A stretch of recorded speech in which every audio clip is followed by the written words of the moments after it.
Mr. Witness, do you know the Fort Bonifacio Development Corporation? Yes, from July 2008 to December 2010, I was the head of commercial operations of FBDC. And as head of commercial operations, what are your functions? Briefly, Mr. Witness. As head of commercial operations, I oversee the sale of real estate assets in Fort Bonifacio Development Corporation, one of which was the Bonnie Ridge condominium. Okay, you mentioned the Bonnie Ridge. Is this the Bonifacio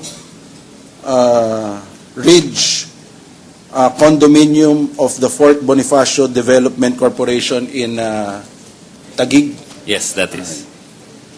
What is the status of this commercial project of the corporation as of this date? When I left Fort Bonifacio in 2010, the development had been fully sold, to my knowledge. Okay. Now, based on your functions as the head of the commercial operations of this company, would you know who the purchaser of Unit 1902 of Bonifacio Ridge is? Who is the registered owner?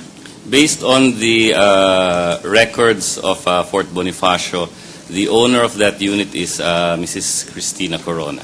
What record are you referring to specifically? In our records, there is a deed of absolute sale. If I show to you a copy of this deed of absolute sale, will you be able to identify the same? I will be able. It was already established that by the witness, and there's no objection, that they admitted that the owner of the unit is Mrs. Corona. Yes, Your Honor. What is the purpose of presenting another document to prove that he's the owner? I am just going to confront him with Section 7 of the deed of absolute sale. Go ahead. Yes, Your Honor. I am showing to you the deed of absolute sale. This is the document which you referred to.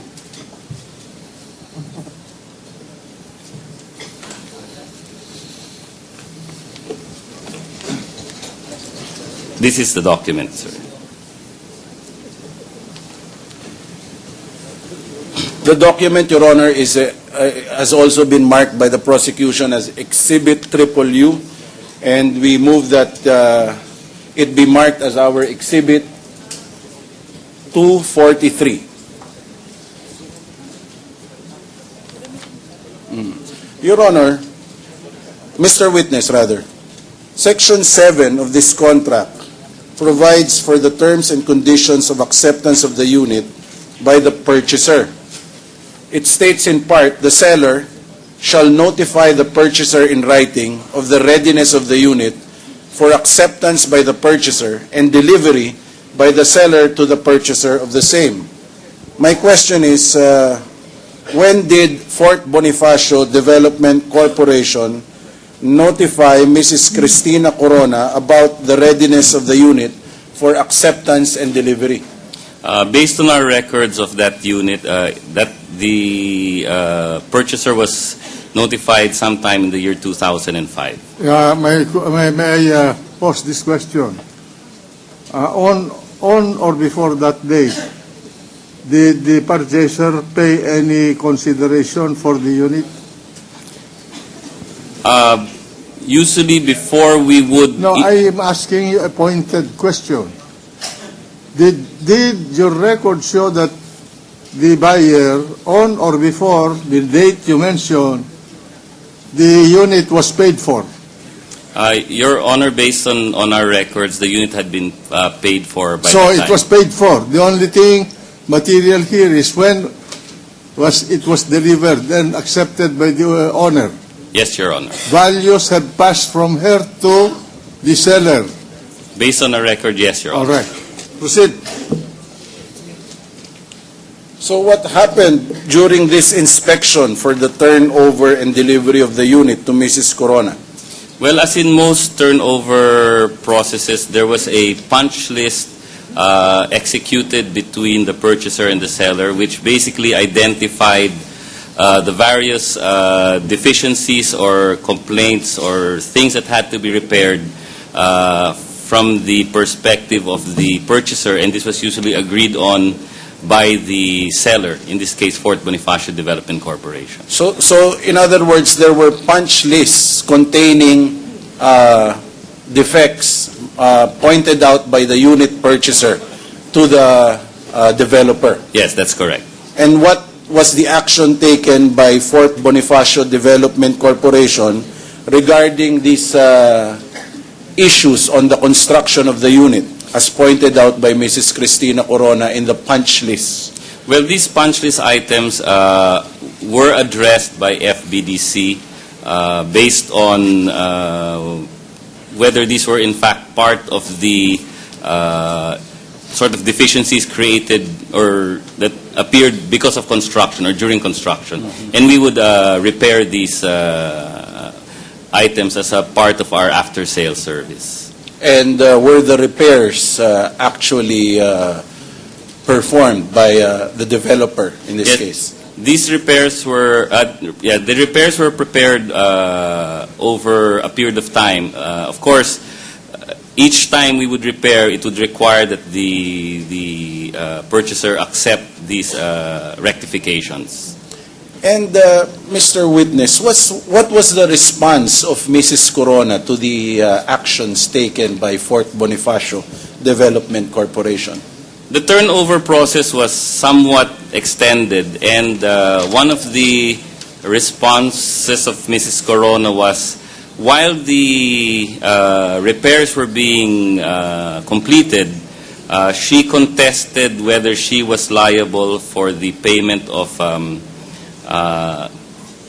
association dues to the condominium association. So did the turnover actually transpire?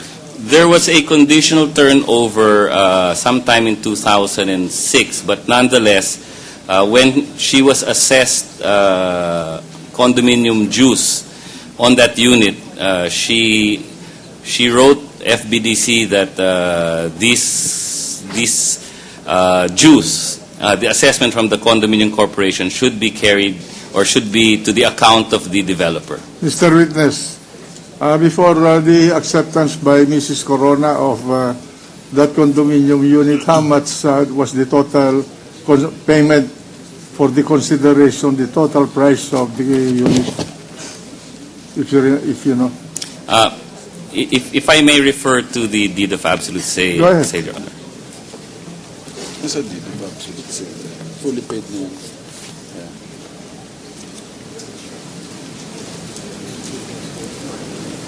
The witness, Your Honor, going over the deed of absolute sale, may it be reflected in the record.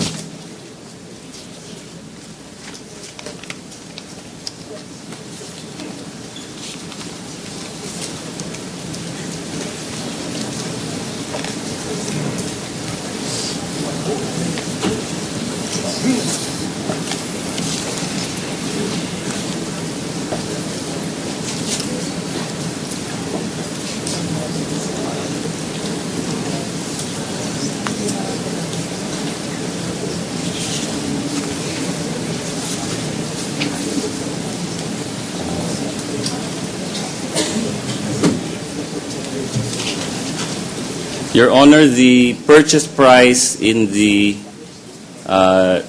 deed of absolute sale was 9,159,940 pesos, Your Honor. That was the cash out from the pocket of the Coronas to acquire that unit. Yes, Your Honor, based on our All right. records. So they paid that already Yes, Your Honor. to get a unit. Yes, Your Honor. Okay. Go ahead, proceed. Mr. Witness, this response of Mrs. Cristina Corona to Fort Bonifacio Development Corporation for a conditional turnover of the property and a waiver of the association dues, is this response in writing? Yes, that there was a letter that we received to that effect Coming from? from Mrs. Corona. If I show to you a copy of this letter, will you be able to identify the same? I would be able to. I am showing to you a letter dated January 2, 2006 to Bonifacio Ridge Condominium by one Cristina R. Corona. Is this the letter that you refer to?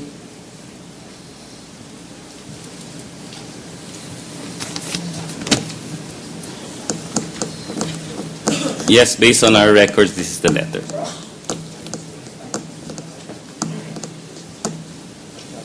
Hindi pa.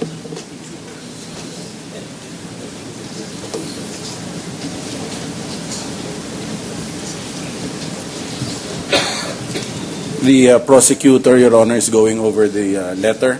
May we request, Mr. Witness, on the second page of this letter, on the bottom portion is the name of Cristina Corona and a signature on top of the name.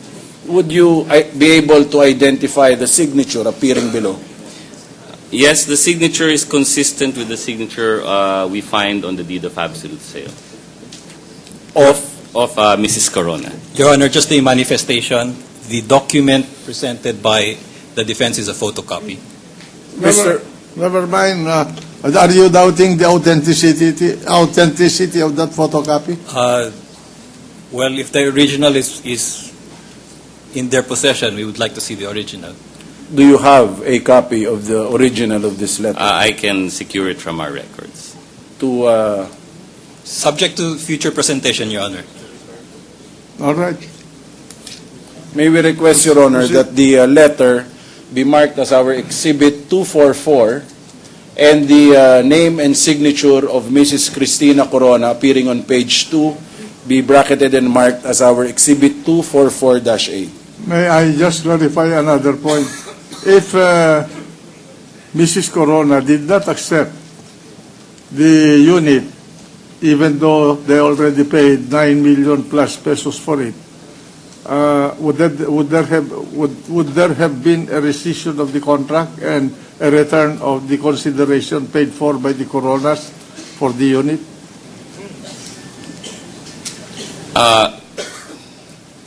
That's a situation, Your Honor, which I'm not familiar we've ever encountered before. But I guess if the contract could not be completed, there would possibly be such a return of the consideration and a return of the unit. But the fact that at the time that the question regarding the acceptance of the unit was pending resolution, there was already a value paid for by the Coronas for that unit. That's correct, Your Honor. All right, proceed. And so, Mr. Witness, having received this letter from Mrs. Corona, what was the response of Fort Bonifacio Development Corporation? Well, our response, which was conveyed through our marketing agent, Ayala Land, was that as we rectified the items on the punch list, we would be prepared to shoulder the cost